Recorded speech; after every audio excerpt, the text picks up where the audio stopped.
성도 여러분 안녕하세요. 지난 9월 14일 일평생 희망의 목회로 성도들에게 절대 긍정과 복음을 전파하셨던 조용기 목사님께서 하나님께서 부르셔서 천국으로 가셨습니다. 안타까운 마음을 금할 길이 없습니다. 그러나 조용기 목사님께서 남기신 신학과 그 신앙을 우리 한국교회가 계속해서 되새겨야 할 것입니다. 그래서 오늘은 조용기 목사님의 수제자로서 조용기 목사님의 목회 철학을 집대성하기 위해서 앞장서신 인천 순복음교회 원로 목사님이신 최성규 목사님을 모시고 조용기 목사님의 신앙과 신학에 대해서 들어보는 시간을 갖도록 하겠습니다.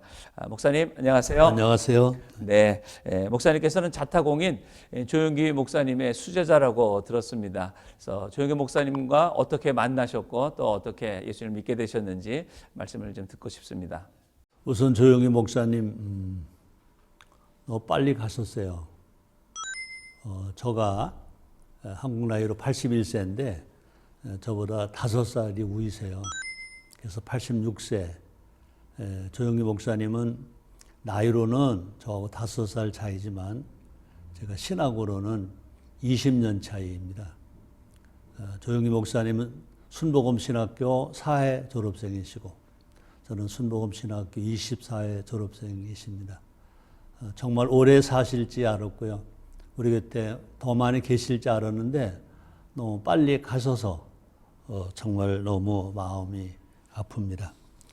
사실 제가 조용기 목사님을 만나게 된 것은 제가 33살 때였어요. 사업을 하다가 아주 어려움을 당할 때 제가 조 목사님을 만나게 되었고 제가 앞에서도 많은 말을 했습니다만 제가 사랑하는 딸 낳고 나서 그 다음 날 여의도 순복음교회 전신인 서대문의 순복음중앙교회를 찾아가게 되었습니다. 저는 그때 조용기 목사님의 설교를 난생 처음 들었어요. 여러분 다 아시는 것처럼 그분은 경상도 분이시잖아요. 사투리가 그때 많으셨어요. 또 너무 성령 충만하셔서 말씀을 증거하니까 말씀이 너무너무 빠르셨어요. 어떤 사람들은 그분의 말씀을 잘 못 알아듣는다 그런 얘기를 했는데 저는 첫날부터 그분의 말씀이 내 가슴에 팍팍 박히는 그런 은혜로운 말씀을 듣게 되었어요. 그래서 저는 그때 이제 그동안 산 것을 내 나름대로 바르게 잘 열심히 살았다고 생각했는데 잘못 살았구나. 그래서 인간의 힘만으로는 안 되겠구나. 정말 인간은 연약한 존재이기 때문에 신이 필요하구나. 그래서 그때는 제가 신앙을 잘 모를 때니까 그럼 나도 신을 갖자. 예수 신일까? 하나님 신일까? 심지어는 불교 신일까? 유교 신일까? 그런 생각을 하게 됐었습니다.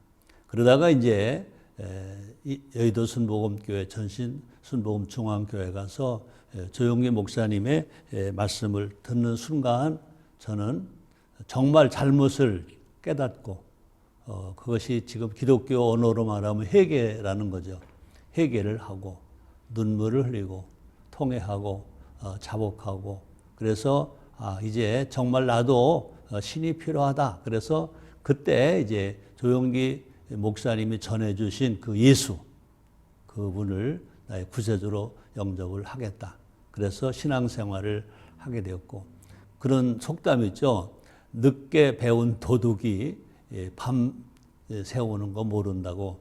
늦게 제가 신앙을 갖고 은혜를 받고 보니까 너무 감동이 많고 감사가 많아서 그때 조용기 목사님 설교라는 설교를 다 들었어요.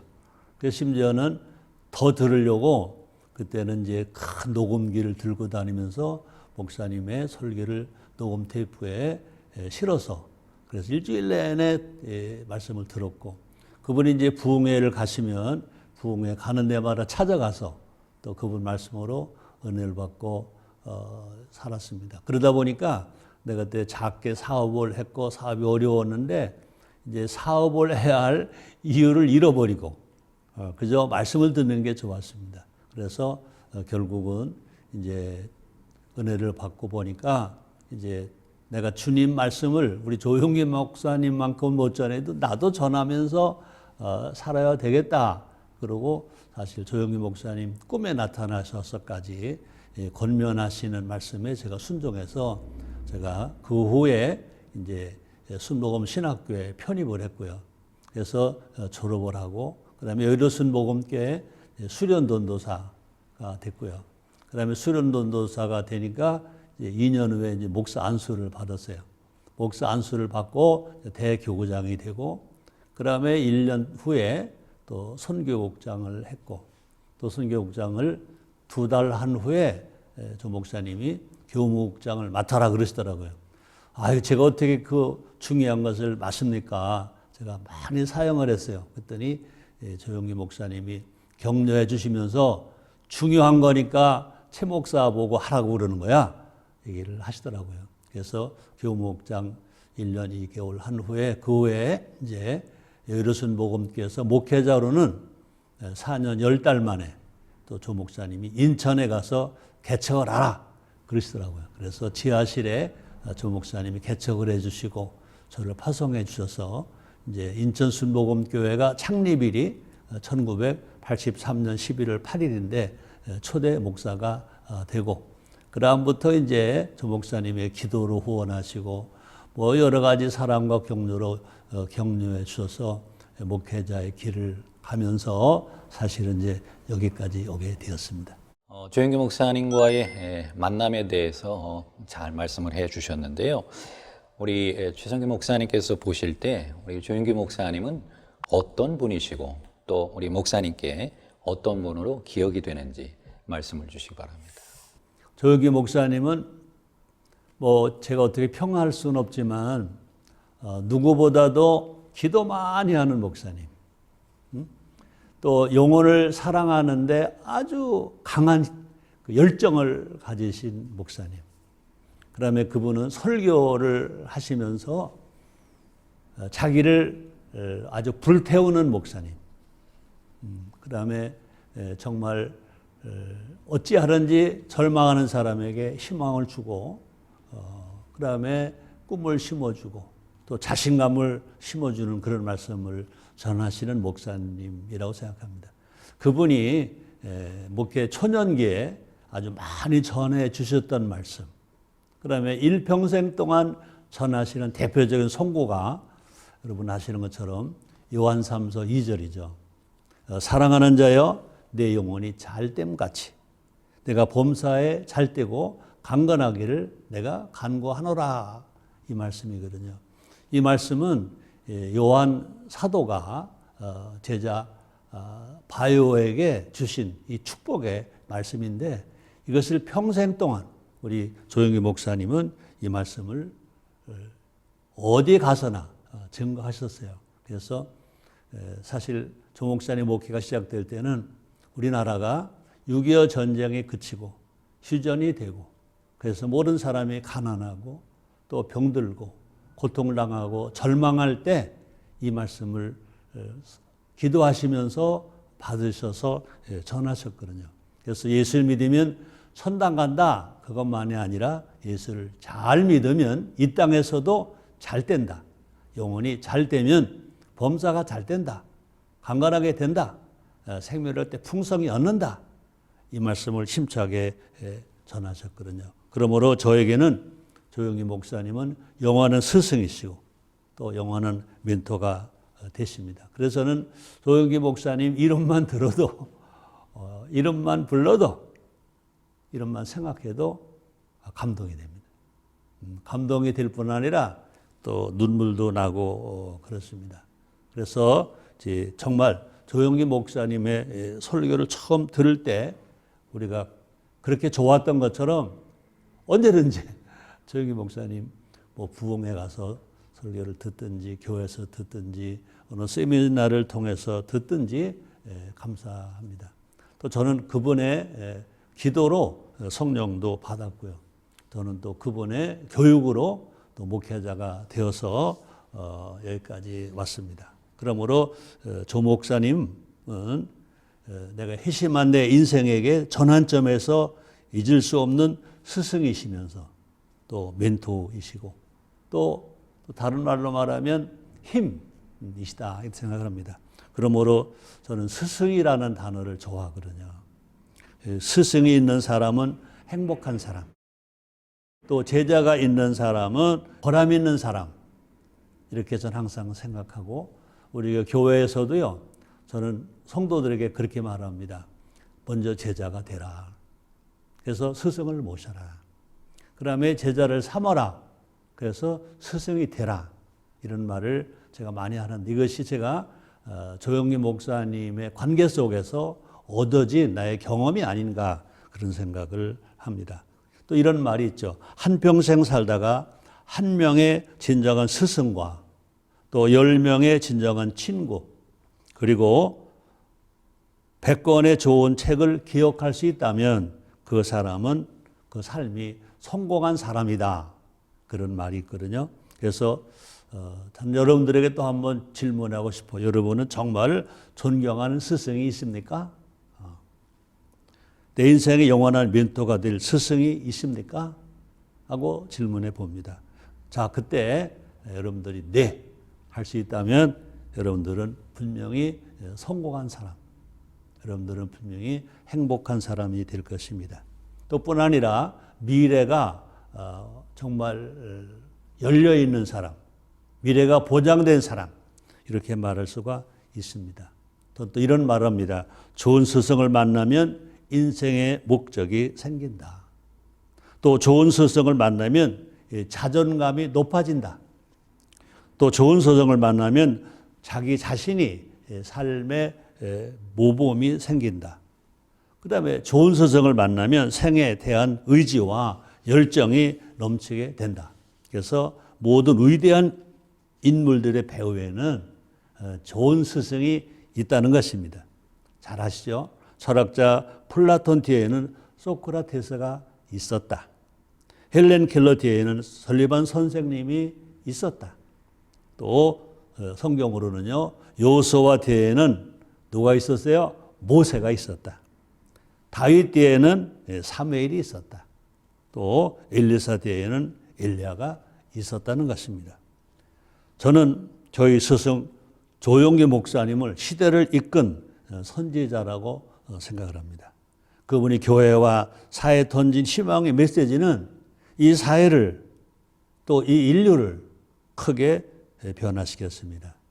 제자된 저로서도 정말 자랑스럽게 생각하면서 또 조용기 목사님께서 끼치신 영향력을 저도 다른 사람에게, 우리 후배들에게 정말 힘껏 전해야 되겠다 그런 생각을 하면서 저도 사실은 그분을 위한 스승 조용기 목사님의 신학과 신앙이라는 책을 정말 집필하고 이것을 많은 사람에게 전하기 위해서 준비를 하고 있습니다. 네, 조영기 목사님께서 정말 절망에 빠진 많은 사람들에게 절대 긍정, 절대 희망의 말씀을 전해 주셨는데요. 그 희망의 목회 철학은 어떤 것인지 좀 설명을 좀 부탁드리겠습니다. 저는 스승 조영기 목사님께 배운 신학과 신앙이 있습니다. 오중복음과 삼중축복이라고 부릅니다.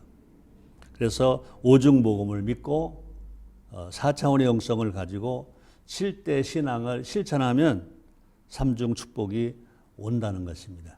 첫째, 오중복음입니다. 중생, 성령 충만, 신유, 축복, 재림입니다. 둘째, 4차원의 영성입니다. 생각, 꿈, 믿음, 말입니다. 셋째, 7대 신앙입니다. 1. 갈보리 십자가 신앙. 2. 오순절 성령 충만 신앙. 3. 딴 것까지 복음을 전하는 신앙. 4. 좋으신 하나님 신앙. 5. 병을 짊어지신 예수님 신앙. 6. 다시 오실 예수님 신앙. 7. 나누어 주는 신앙. 넷째, 삼중 축복입니다. 영혼이 잘 때는 축복, 범사가 잘 때는 축복, 강건하고 장수하는 축복입니다. 이것이 스승 조용기 목사님의 핵심적인 신학과 신앙입니다. 저도 이것으로 목회자가 되었고 또 열심히 그 길을 따라 했고 그래서 이만큼 제가 목회로 자라게 되었습니다. 네, 조영규 목사님의 전체적인 목회 철학을 잘 말씀해 주셨는데요. 그러면 오중 복음에 대해서 구체적인 설명을 부탁드립니다. 오중 복음에 대해서 설명을 드리겠습니다. 우리는 예수 십자가를 통하여 누리는 오중 복음이 있습니다. 예수님이 십자가에 빌려 죽으셨거든요. 그 예수님을 통해서 우리가 받을 수 있는 그 은혜, 또 우리가 믿고 살아가야 할 복음이 첫째가 뭐냐? 중생의 복음입니다. 요한복음 3장 16절에서 성경은 이렇게 말씀하고 있습니다. 하나님이 세상을 이처럼 사랑하사 독생자를 주셨으니 이는 저를 믿는 자마다 멸망치 않고 영생을 얻게 하려 하심이니라 말씀했습니다. 모든 인간은 죄인입니다. 죄의 삭은 사망입니다. 하나님은 우리를 위해 독생자를 아들을 예수님을 십자가에 내어 주셨습니다. 그 예수님은 십자가에서 죽으셨습니다. 예수님을 나의 구세주로 믿기만 하면 구원받습니다. 하나님의 아들이 됩니다. 로마서 10장 9절에서 성경이 이렇게 말합니다. 내가 만일 내 입으로 예수를 주로 시인하며 또 하나님께서 그를 죽은 자 가운데서 살리신 것을 내 마음에 믿으면 구원을 얻으리니 이렇게 말씀하십니다. 중생의 복음을 믿을 때 우리는 구원을 받고 하나님의 자녀가 되어서 하나님을 아버지로 부를 수 있습니다. 두 번째는 성령 충만의 복음입니다. 예수를 아직 믿지 않는 자는 예수를 믿어야 하고 또 예수 믿는 성도는 성령을 받아야 합니다. 성령 충만 받아야 합니다. 오직 성령 충만을 받아야 우리가 성령으로 살고 또 성령의 힘으로 행할 수 있습니다. 또 에베소서 5장 18절에 또 성경이 이렇게 말씀합니다. 술 취하지 말라 이는 방탕한 것이니 오직 성령의 충만을 받으라 이렇게 말씀하십니다. 또 사도행 1장 8절은 여러분 잘 아시는 것처럼 오직 성령이 너에게 임하시면 너희가 권능을 받고 예루살렘과 온 유대와 사마리아와 땅끝까지 이르러 내 증인이 되리라 라고 말씀하십니다. 우리가 성령 충만할 때 능력 있는 전도자가 됩니다. 또 자원하는 봉사자가 될 수 있습니다. 그다음 세 번째는 신유, 치료의 복음입니다. 마가복음 16장 17절, 18절에서 또 성경은 이렇게 말씀합니다. 믿는 자들에게 이런 표적이 따르리니 곧 저희가 내 이름으로 귀신을 쫓아내며 새 방언을 말하며 뱀을 집으며 무슨 독을 마실지라 해를 받지 아니하며 병든 사람에게 손을 얹은 즉 나리라 하시더라 이렇게 말씀합니다. 예수님의 보혈은 우리의 영혼 육을 살리십니다. 믿음으로 기도하고 바라보면 신유의 역사는 지금도 일어납니다. 자, 그 다음에 네 번째입니다. 축복의 복음입니다. 고린도후서 8장 9절에 성경이 이렇게 또 말씀하십니다. 우리 주 예수 그리스도의 은혜를 너희가 알거니와 부요하신 자로서 너희를 위하여 가난하게 되심은 그의 가난함을 인하여 너희로 부요케 하려 하심이니라 라고 말씀합니다. 우리를 부요케 하기 위해서 우리를 부자 되게 하기 위해서 예수님이 가난하게 되실 정도로 하나님은 우리에게 복 주기를 원하셨습니다. 성경 갈라디아서 3장 13절 하반절에 성경은 또 이렇게 말씀하고 있습니다. 기록된 바 나무에 달린 자마다 저주 아래 있는 자라라고 말씀했습니다.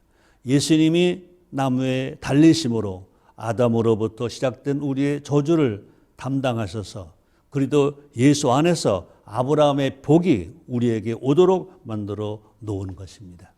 다른 번째는 재림의 복음입니다. 데살로니가 전서 4장 16절입니다. 주께 소령과 천사장의 소리와 하나님의 나팔로 친히 할로조차 강림하시리니 그리도 안에서 죽은 자들이 먼저 일어나고 그랬습니다. 주님께서 재림하실 때 그리도 안에서 죽은 자들과 살아있는 자들이 함께 공중에서 주를 영접하여 새 하늘과 새 땅에서 영원하고 삶을 살게 될 것이라고 성경은 우리에게 말씀하고 계십니다. 우리는 이 땅의 행운과 나그네 같이 지나가고 있습니다. 우리의 전세 기간이 차면 너나 할 것 없이 육체를 떠나게 됩니다. 주님께서는 우리를 위해 영원히 거할 도성을 예비했을 뿐만 아니라 우리를 데리러 다시 오시는 것입니다. 네, 오중복음에 대해서 잘 들었습니다. 오중복음은 기독교 신앙의 시작과 또 과정과 그 모든 결과를 잘 다루고 있는 것 같습니다. 그럼 이번에는 조영기 목사님의 4차원의 영성에 대해서 설명을 좀 부탁드리겠습니다.